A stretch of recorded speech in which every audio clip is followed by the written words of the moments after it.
One.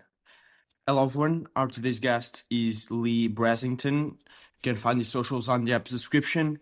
Leigh, thanks for joining. Oh, thank you for inviting me. Great to do this. Yeah, I'm very excited. Let's talk mainly about the jhanas. Let's start in the beginning. What are the jhanas? Okay, the jhanas are 8 altered states of consciousness that are brought on by concentration, and each one leads to a deeper level of concentration. This allows you to stair-step your way into deeper and deeper levels of concentration, which is very useful for your investigation of reality. In other words, insight practice. Okay. Yeah, you said 8 states, Right. but there's a 9 stage, right? Well, okay, there are actually 46 different states that go by the name jhana. What I described to you was what I teach. There are the 4 jhanas and the 4 immaterial states. Right. And then there is a 9th state that is occasionally called the 9th jhana. That doesn't appear in the ancient literature. That's a more modern term. And it's a state of suspended animation. You're just gone. And doesn't seem to be particularly helpful, other than people who can enter it, when they exit it, they can watch their sense of self reassemble, and that may give them insight into not self. Okay, right. So, okay, yeah. And why do you think it's worth pursuing the jhanas? Because they give you a mind that is concentrated, clear, sharp, bright, malleable, and given to imperturbability, which you can then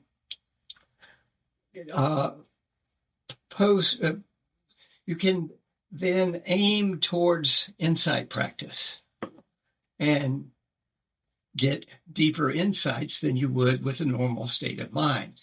The jhanas have a tendency to suppress your ego functioning. I'm assuming everyone realizes you have to make up your ego. You have to think it up or emote it up. Mm-hmm. It's not a real thing that's there. And so the functioning of creating a sense of ego is quieted by moving through the jhanas. And so you also have a lot of indistractability, the ability to not become distracted. These two, a less egocentric perspective and a concentrated mind, give you a better chance of seeing reality as it really is. We usually look at reality from an egocentric place. Can I eat this? Will it eat me? I mean, we get a little more sophisticated. But to look at the world from a less egocentric place gives us a chance to see what's really going on, and having the ability to not become distracted while we're looking at subtle things like this is very helpful. Okay. And how long did you had your first jhana? So I practiced for 3 years before I stumbled into the first jhana. Okay. I had no idea what it was. It was my second retreat. The first retreat, I couldn't even follow my breath. But luckily, my teacher, Ayya Khema, gave us a body scan, and I could do that. And then it was 3 years later, I went on a retreat at Wat Suan Mok, which is Buddhadasa's monastery in southern Thailand. And that was just working with the breath. And on the 4th day, I stumbled into what I now know as the first jhana. I had no idea what it was. They told me I was experiencing piti. I knew I liked it. And I could stay in it for maybe 5 minutes when I first started, and, get into it about once a day on that retreat. Okay. And at that moment, what was the change in your daily life between having no idea at all of what is a jhana and being able to experience a jhana whenever you want? Well, I could I couldn't experience it whenever I wanted. I needed a good meditation practice. Okay. And Okay. so if I've been not sitting regularly, then it wasn't likely to show up. But if I went on retreat, then my access would come back and I could get it going pretty well. I can't say it really changed anything immediately. For the next 2 years, like I say, I didn't know it was a jhana. And so I would ask teachers, what am I supposed to do with this PT? And nobody really had any idea until I reconnected with Ayya Khema. And she's like, oh, that's the first jhana. Here's how you do the second. From then on, I had better access to the first jhana and second, third, fourth, and fifth, which is what I learned on that retreat. But again, I had to have a good daily practice. And after about a year, it was getting more and more difficult to get to the higher numbers. And there were many mornings where there were no jhanas, but if I got 2 sittings a day, the second sitting, the jhanas would be there. How it changed my life was that I was really interested in meditating much more than before, but that was about it. I really hadn't understood what the role of the jhanas was. I knew that, hey, this meditation stuff seems to be good. It's enjoyable with all that piti, rapture, and sukha, happiness flowing at the first few jhanas. And it was a pretty cool thing to do. But it Right. didn't really change my life until I did another retreat. So this would be 3 years after I stumbled in. And this was a month long with Ayya Khema. And there's where I learned the benefits of them enhancing my insight practice. Okay. And nowadays you access jhanas as regularly as you did in the past? If my meditation is good, in other words, if I'm sitting regularly, then yeah, the jhanas are pretty accessible. If I get sloppy and I'm not really sitting every day, then the access becomes more difficult. Okay. Yeah, so you still notice a difference between your meditative practice and your regularly life, right? I notice a difference in that if I have a good daily practice, the jhanas are accessible. If the jhanas are accessible, then I'm much more likely to get some insight into what's actually happening. So it does make a difference.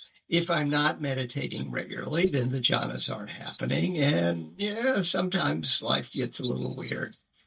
So okay.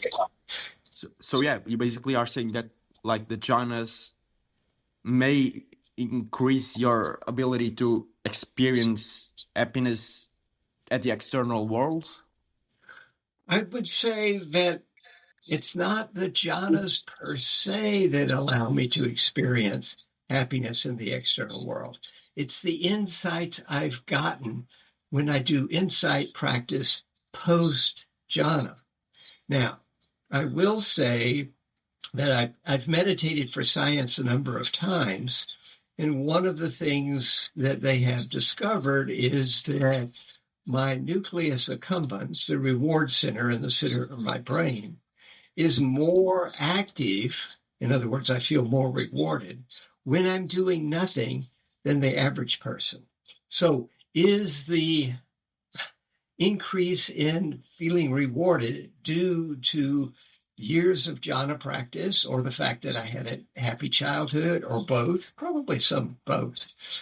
But the real upscaling of my happiness level has been due to the insights rather than due to the jhanas. Okay, so the reps really make a difference when talking about this, what you are talking about of.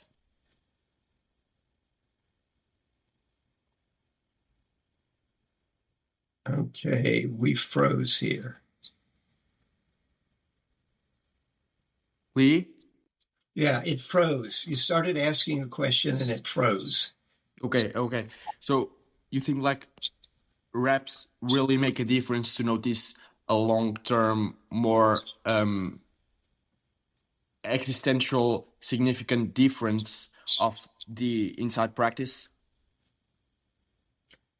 Yeah, what makes a difference is doing the insight practice with a concentrated mind so that I'm looking at reality from a less egocentric perspective and not getting distracted. That's what's made the difference. Okay, right. And how do you teach the jhanas to your students?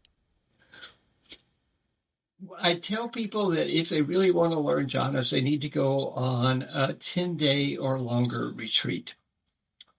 When you go on retreat, after about 4 or 5 days, your mind really settles down. You quit arguing with your boss and you quit planning your holiday to Majorca and all the rest of it.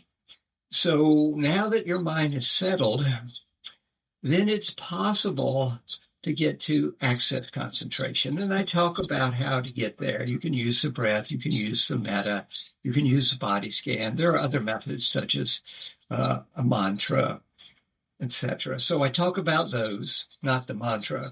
I only teach that to people that already know how to do mantra practice. At access concentration, I would define you are fully with the object of meditation, the breath, the metta, whatever it is. And if there are thoughts, they don't pull you off into distraction. You know each in-breath and each out-breath if you're working with the breath. Once you get to access concentration, stay there for a while. And then after you've been there for, and I say 5 to 10 to 15 minutes because your sense of time is distorted by then, but for a while, then drop the attention on the breath or the metta or whatever, and focus on a pleasant sensation, preferably a pleasant physical sensation. If you can do that without becoming distracted, eventually that pleasant sensation will start to increase in its intensity. I mean, at first it's just mildly pleasant, and then it's, oh, this is a little nicer and nicer, until suddenly it explodes into piti and sukha, usually translated as rapture and happiness. I would translate it as glee and happiness or joy, which is the first jhana. Okay, nice. And there's this very popular retreat that is focusing on teaching the jhanas that I'm sure you probably know, that is Journey. Is what? Journey by Stefan Zervas. No, I don't know that one. You don't know? Okay. So yeah, they basically, I think they teach, I never went to a retreat of them, but some people told me that I think they teach the jhanas the other way around. So they start by cultivating enjoyment, metta, or wherever, or any positive emotion, and only then observing the process, and they eventually reach the jhanas after observing. Have you tried this method? No, I haven't. It sounds perhaps like it comes from, oh yeah, okay, now I know what you're talking about. Right. Yes, I know Stephen. What he's teaching comes from Bhante Vimalaramsi. It's called TWIM practice, and it leads to what I would call weak jhanas. You're not so deeply absorbed. I can't actually try that method because if I do, by focusing on metta, which is what they're aiming at, I wind up going into the jhanas that I know. I don't go into the weaker jhanas that they're teaching. The jhanas that the TWIM method leads you to are lesser levels of concentration than what I teach. Now, are they useful? They seem to be, but I can't go there because when I get close to that, I go into what I know rather than what they're teaching. This has become a popular way of teaching, and Stephen is teaching these in not a Buddhist context, but a regular life context. And it seems to be helping people. I worry about the fact that it doesn't have the full context of, okay, once you are this concentrated, here's how you do insight practice to take you even deeper. But yeah, I know the practice. I've actually taught with Rachel O'Brien, who knows that practice and teaches it, and I've seen her teach it. And my opinion is this is different states from the states that I know. There are, as I say, 46 states I've identified, and this is 8 of them that are different from the 8 I know. There's also the states in the Buddhist Abhidhamma and in the Buddhist commentary called the Visuddhimagga.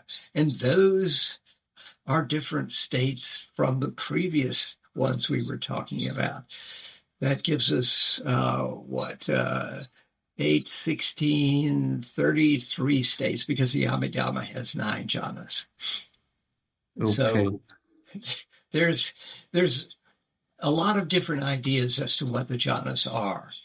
And basically, if you ask any jhana teacher, what are the real jhanas? They're going to tell you, oh, it's what I teach. Anybody that's teaching more concentration is just indulging, and anybody teaching less concentration is not real jhanas.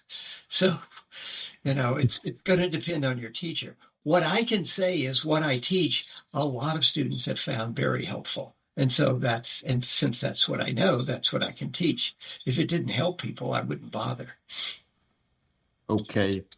And I was very, amazed, because this one retreat that I was talking about also teaches jhana online, and it seems like the successful jhana rates is the same as online as in person. So don't you think like you need to be immersive in an environment that provides you the ideal conditions to access jhanas, or you can just do it at home in your daily environment? It actually is possible to teach jhanas online to people who are willing to actually generate a retreat environment wherever they are. I was approached in 2018 to teach a jhana retreat via Zoom. It was like, what? You can't teach jhanas via Zoom. And the guy insisted I try it. I did. I was surprised at how well it worked. The people that were able to set up a retreat-like environment, they were at home, maybe they were by themselves, they weren't interacting with anybody else in the house. They bought all the food in advance. They didn't have to go out. They weren't reading or using their computer for anything other than the retreat. They did quite well. The people who were interacting with their spouse or had to go out and buy food, it didn't go as well. And so since that first retreat went well, I taught another one in 2019 and another one in early 2020. And so when COVID hit, it was like, oh, I guess I can do this via Zoom. And so I've taught a number of retreats then on Zoom. And the people who can, say, go to a B&B, a bed and breakfast, Airbnb or something like that, and really get away from their usual place, they do not as good as on a retreat, but they do close to as good as on an actual retreat. The people that can stay home and not get entranced with their bookshelf or their computer or their phone and other people at the house, they do pretty well. So it's important to remember, though, that the depth of concentration that people are going to get is going to vary, and it's going to be less when they're at home. What Stephen is teaching is a lesser level of concentration, so he's going to probably get about the same amount of success at teaching those jhanas as he would in person.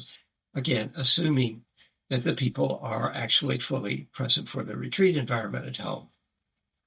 I find that, it's really important the person have a good retreat environment if they're going to learn jhanas, because I'm teaching a deeper level. If someone's trying to learn the Visuddhimagga jhanas at home, not I don't think it's going to happen. Okay. Yeah, and are the jhanas addictive? Are they addictive?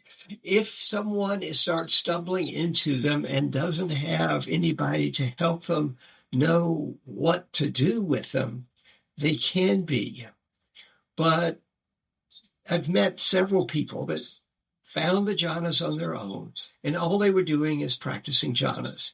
And they were sick of it because the jhanas by themselves, yeah, when they start out, it's great. But then eventually it's like, yeah, been there, done that. There's got to be more to this. Well, insight practice is the more to this. And so, yeah, if you first get entranced with them, they might be a bit addictive, but because we're Westerners, we have our famous short attention span. And so sooner or later, it's going to be been there, done that. What's next? Well, what's next is insight practice. And so if someone is addicted and they have a teacher around, the teacher recognizes this and insists they start doing insight practice, and then addiction cured. The insights are so much more valuable than simply getting high. Right. Okay. Okay. And what traits or characteristics do you find in students that you kind of predict their success in reaching the jhanas? Yeah. When I first started teaching, I would look at the interview questionnaire that I had every student fill out in advance, and I would try and predict who was going to do well and who wasn't. And I quickly learned that my predictions were about as accurate as taking the questionnaires and throwing the pieces of paper up in the air and saying the ones that land right side up will get jhanas and upside down won't. I mean, the prediction was not really accurate.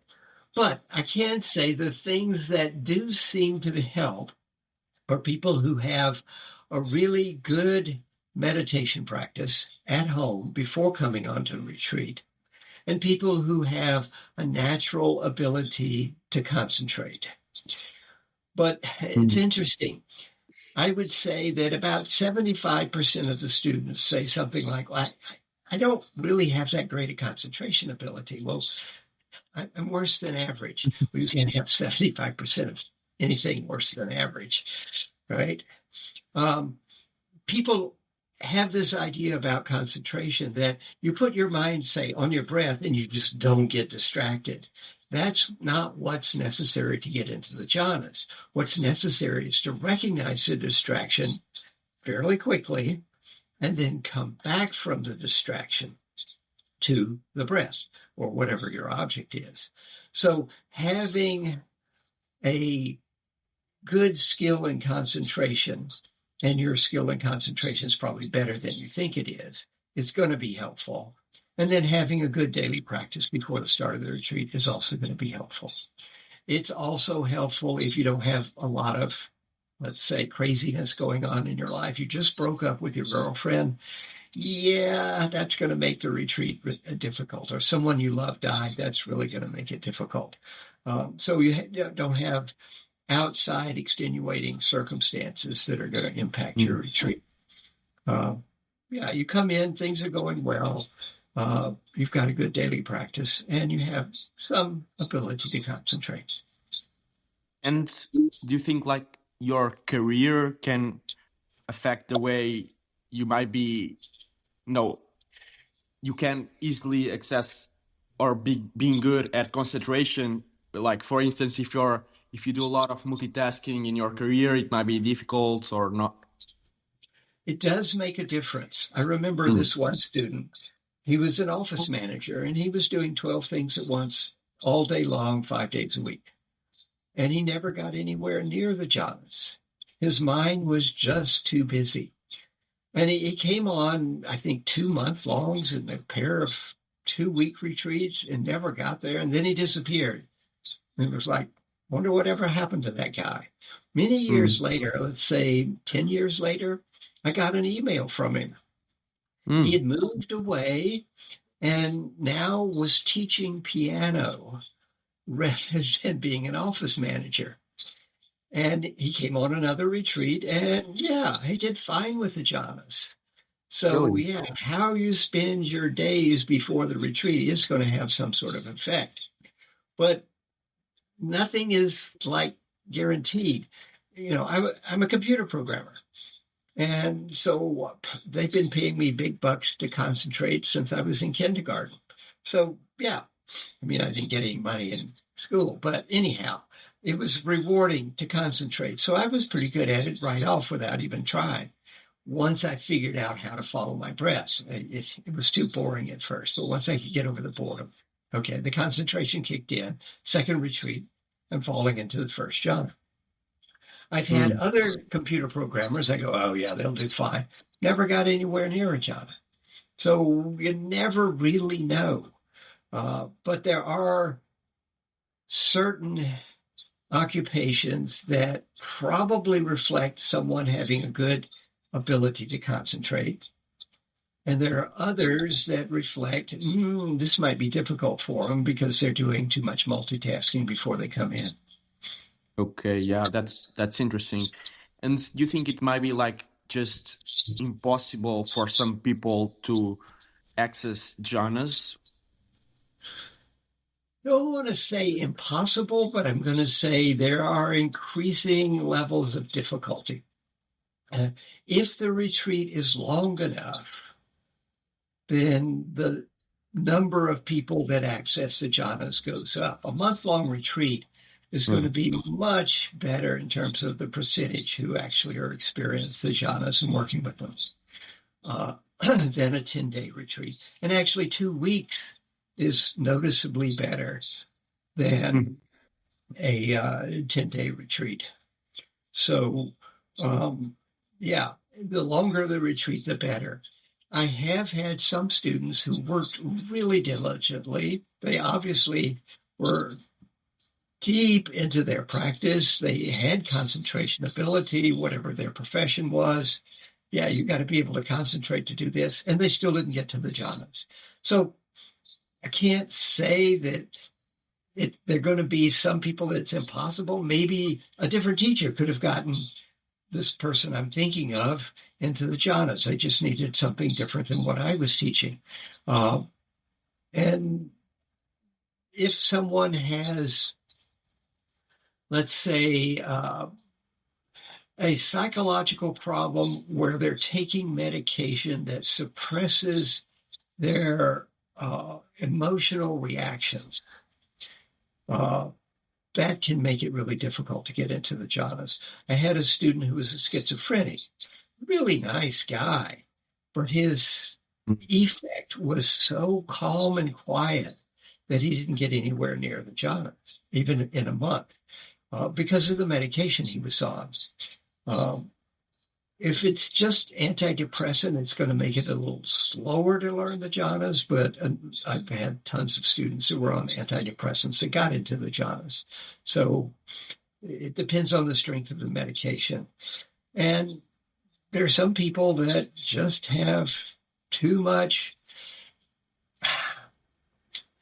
There's a condition called dysthymia, people that just don't experience joy.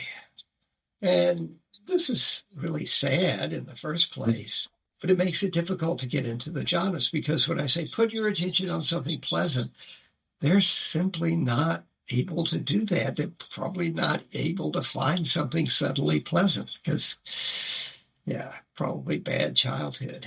That's the most common problem. Okay.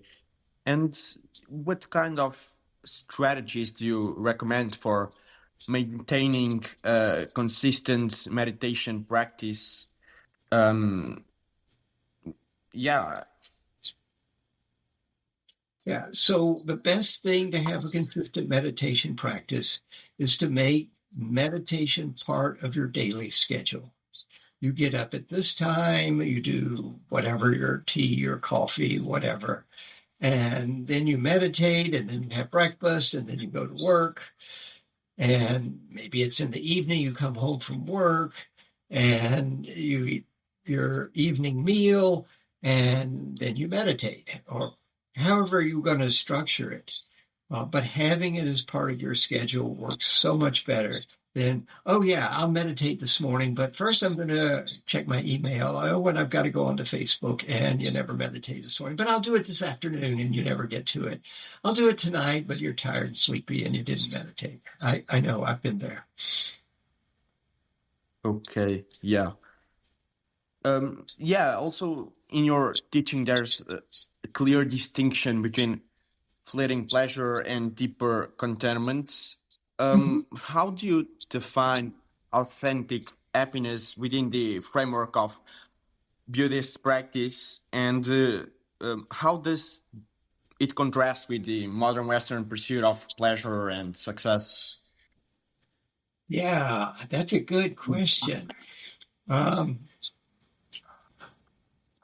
The happiness in Buddhist practice isn't because of something external. The happiness in Buddhist practice is generated by inward exploration. It could be exploration of your concentrated mind and a pleasant physical sensation that'll take you to the jhanas.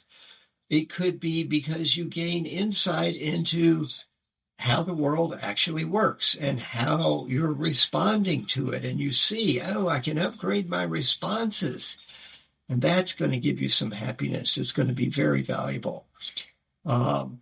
So it's more like the happiness in Buddhist practice comes from inside rather than external circumstances.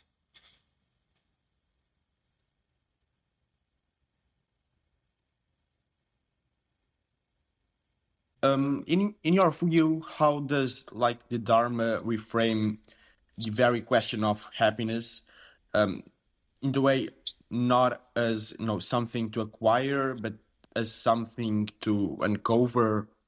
Right. Yeah. We have the happiness in there. The happiness, like all mental states, is neurotransmitters. Neurotransmitters happening because there's a pattern in the brain that's firing. There's a pathway in your brain. Once you light up that pathway, you feel happy. Okay? Usually we expect something external to trigger the firing of that pathway. And that makes us happy, and we think it's the external thing that made us happy. We have that pathway in our minds. When you can trigger that pathway without requiring external things as a trigger, that's the Buddhist form of happiness. You can do that with the jhanas. That's a good start. But you can do that by gaining understanding about how the world actually works and responding to the world in a healthier way that tends to trigger that pathway, or at least doesn't trigger the unpleasant pathways. Okay. And what made you see how the world really works?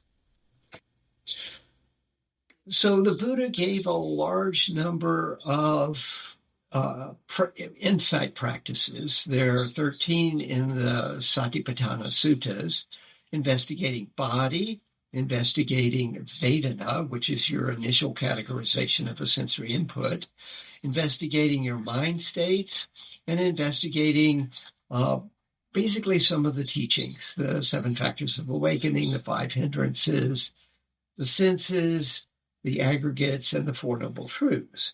And so doing those investigations with a concentrated mind really helps a lot. But those aren't the only insight practices. There are things like the 5 daily recollections, which is a contemplation practice. There are supposedly 84,000 Dharma doors. So I suppose in all of Buddhism, there are 84,000 ways to do insight practice. One of the more advanced practices is the practice he gave to Bahia, That practice is in seeing, just seeing, and hearing, just hearing, and sensing, just sensing, and cognizing, just cognizing. When you can do that, Bahia, know you in that, know you in this, know you in between. Just this is the end of dukkha. And so that's a pretty advanced practice, but it's a powerful one. But yeah, investigating all of these topics with a concentrated mind are the things that help me see how the world really unfolds, how it happens, what's going on, how I'm responding to it, etc. Right.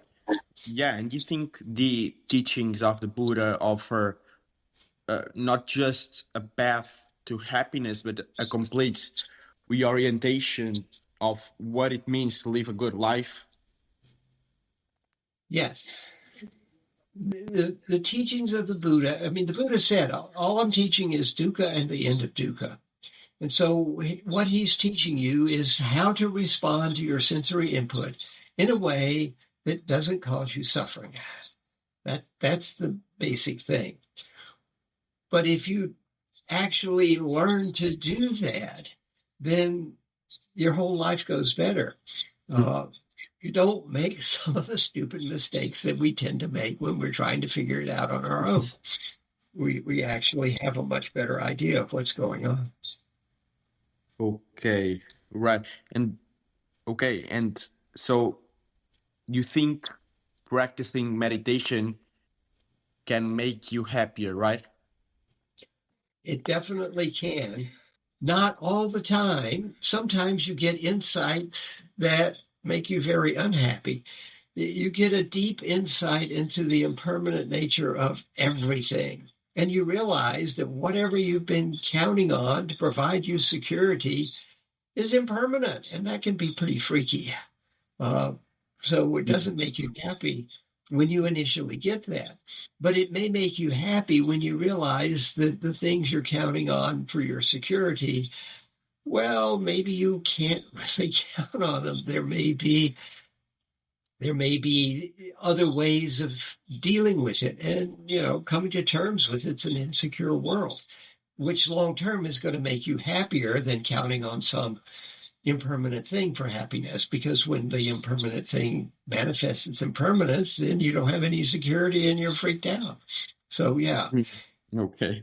There's going to be ups and downs. Nobody gets a smooth ride towards advancement on the spiritual path. You're going to bump up against things that freak you out along the way. Hopefully you've got noble friends or a teacher around that you can discuss what's going on and get some reassurance that you're on the right path. Just keep going. Okay. Okay, and so you don't think like happiness becomes irrelevant at deepest level of meditation practice? Definitely not.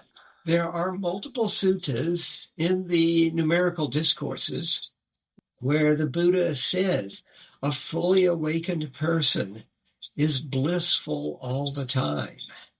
In other words, if you make this all the way to the end, then you're just continually happy. So it's not about getting away from happiness. It's about using the happiness that we have the capacity for in a way that takes you in a direction where you basically understand how the world works in a much better way, and you respond in wiser ways to whatever's going on. You drop the stuff that's getting you into trouble. You fortify the things that are actually making your life better. And if you can make it all the way, and I don't know anyone who's made it all the way, according to the suttas, though, to make it all the way, your life is nothing but bliss. Right. And do you think it's very important to have a meditation teacher to help you navigate this whole sea of things? Yeah, I think it is very important. I'm surprised how far people get when they can do it on their own. It really surprises me, because this is really hard. I was trying to meditate on my own for about 6 months before I went on my first retreat. And when I went on that retreat, I quickly realized that what I had been doing, Ayya Khema did not consider meditation. I mean, I was trying. I'd followed some instructions in some books. I'd talked to some friends, but I had no clue what was really going on. So it's hard to get it right on your own. And it's hard to find what to do next. You might read something in a book. You might be able to do what's in the book. But did the book really give you, all right, and when you get to this point, this is what you do next? It's hard to find that. It really helps to have a teacher. Now, having said that, having written a book on the jhanas, I'm amazed at the number of people that can find their way into the jhanas, they say, from reading my book. But most of those have had other teachers around to help them get started and get more deeply into their practice. And that book is limited. It just talks about how to get into the jhanas. It doesn't talk about insight practice. And so, yeah, you're going to need to find a good book or preferably a teacher to help you with the insight practice. Okay, and do you think there's always something next, or there's an end point of meditation practice? Yeah, I think there is an end point. The end point goes by the name enlightenment or awakening. It's a point at which apparently you quit conceiving of a sense of self. Having uprooted the sense of self, you've uprooted the craver, the clinger. I mean, you can't do any craving unless there's somebody who's going to get what's being craved. You can't cling to anything unless there's somebody who's doing the clinging. So if you uproot the sense of self, you've uprooted the craver and the clinger. And if you don't do any craving or clinging, according to the Buddha, no dukkha. So to get to that, like I say, I don't know anyone who's gotten there, but I will say I do know people who are going in that direction and are reporting that they have a much better life than they had before they started working to go in that direction. And I can say that's what's happened for me as well. So you're in that direction. Yeah. Right. When things go wrong, I don't freak out nearly as badly as I used to. Yeah, that's awesome. Yeah, so you also wrote a book on emptiness, right? Mm-hmm. Yeah, dependent origination and emptiness. Yes. Yeah, can you make me, a brief introduction to what emptiness is? A brief introduction to emptiness. Oh, wow. Okay, so Ananda, the Buddha's attendant, asked the Buddha, Venerable Sir, people say the world is empty. What does that mean? The Buddha says, the world is empty because it is empty of self and what belongs to a self. Okay, so you are empty of any inherent self. That's a thing we're making up. And all of your possessions that you own, that belong to you, they're empty also. If somebody could break in and steal them, they might break, you lose them. So yeah, they're empty of you being able to possess them. You can have them temporarily. Your body is empty. It's a lease, but you're going to have to turn it in. So nothing has what's called inherent existence. Nagarjuna comes along later in the 2nd century AD, so we're talking about 500 years after the Buddha, and he says things are empty because they're dependently originated. That's why the first part of the book is on dependent origination and what is meant by that, which is basically that everything arises dependent on other things. Nothing stands alone.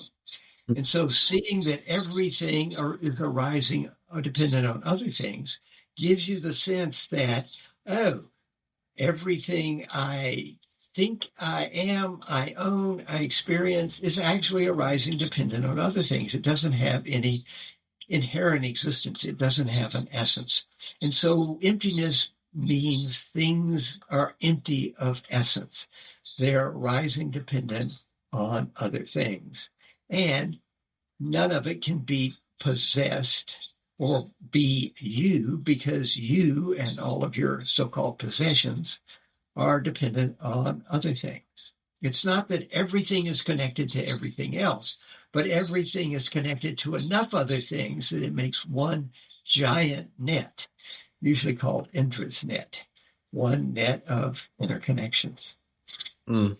Okay. And how do you guide your students to move beyond intellectual understanding to a direct realization of emptiness? So I first try and give them the intellectual understanding so they'll have some idea what they're going to experience. And then there are practices that tend to take people in that direction. It can start off by investigating dependent origination, not just the 12 links, which is the most famous example of dependent origination, but the general principle that everything arises dependent on other things. That's the first step. Then I mentioned earlier the Bahia practice.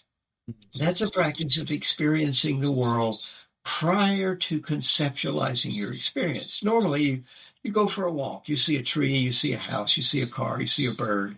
Okay, tree, house, car, bird, those are concepts.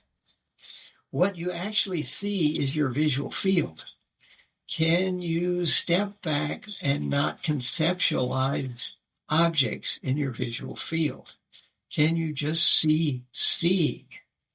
If you can do that, you begin to realize that basically you're interacting with your concepts of the world rather than the world as it truly is. If you can actually experientially understand that, not intellectually, but experientially understand that, then it begins to take you in the direction of experiencing the world as empty. Okay, so it's like going back when we were babies, right? Yeah, except not quite, because when we were babies, we were stupid. We didn't have any idea what was going on. We were ignorant. But we want to be able to perceive the world like we did as babies, but have the wisdom to understand what we're perceiving. Blake, a famous English poet, talked about innocence and experience and experienced innocence. And so as a baby, we're innocent, but we've got to get some experience if we're going to survive. But if we really want to thrive, we've got to get back to some of that innocence and take the experience with us. We're looking for that experience innocence Blake talked about. Okay. What's a book that shaped your thinking? So Nagarjuna has had a big effect on my understanding of emptiness. And I was introduced by Stephen Batchelor's book, Verses from the Center, which is a translation of Nagarjuna's Mulamayamaka Karika, the fundamental verses on the middle way. And it's a good introduction. Stephen has a very good introduction in that book to Nagarjuna and emptiness. And his translation isn't literal, it's more poetic, but it's much more accessible than other more literal translations like J. Garfield's translation, which is also very good once you can get a handle on what's going on by reading Stephen Batchelor's book. So that was a really important book. The books by Ayya Khema, my teacher, those were quite important as well. Her When the Iron Eagle Flies, which has been republished as Nowhere You're Going, which is a terrible title. That was very helpful as well. I have a reading list on my website that has a lot of important books, I think. There's a translation of the Sutta Nipata by K.R. Norman called The Rhinoceros Horn. That was very helpful when I finally got to where I could understand what it was saying. It took what, about 25 years for me of practicing before I could really get my mind around what was going on there. Other books that were helpful. There's one by Tadasaru Bhikkhu called The Mind Like Fire Unbound. That was a really helpful book for understanding the fire similes in the suttas. And of course, the suttas themselves, all of them were very helpful. Okay. Yeah. There's a book by Ajahn Buddhadasa called The Heartwood of the Bodhi Tree. I found that really, really helpful. There was another book by him called Mindfulness with Breathing when I was first starting to work with mindfulness of breathing. And that was also really helpful. Okay, thanks for sharing. What's the most important thing you've learned in your life? The most important thing I've learned in my life. Wow. The most important thing I've learned in my life is the vast interconnectedness of what I take to be myself to the rest of humanity and the universe, and the importance of operating in harmony with that interconnectedness. And that operating in harmony with the interconnectedness goes by the word love. Amazing. Yeah. So finally, what's the meaning of life? Yeah. Why are we here? What's going on? This plagued me forever. And then I heard a song by Jackson Browne. It's called For a Dancer. And there's a line in there that goes, sometime between the time you arrive and the time you go is the reason you're alive, and you may never know. Ooh, that hits. Yeah. And so when I heard that, the whole thing of why am I here? What's the meaning of life? The question just, I may never know. If I had to pin it down now, I'd say the meaning of life is love. Okay. Yeah, that's great. Thank you so much for joining me, Leigh. It was great to have you on. And I hope to someday go to a retreat of yours. I'm really looking forward to it. And I really appreciate your time and energy. Yeah, you're very welcome. Thank you for asking such great questions. It was my pleasure. Really they were nice and probing and everything else. So really appreciate that. And I look forward to seeing you on a retreat at some point in the future. Yeah. That'd be great. Yeah, me too. Thank you so much. See you.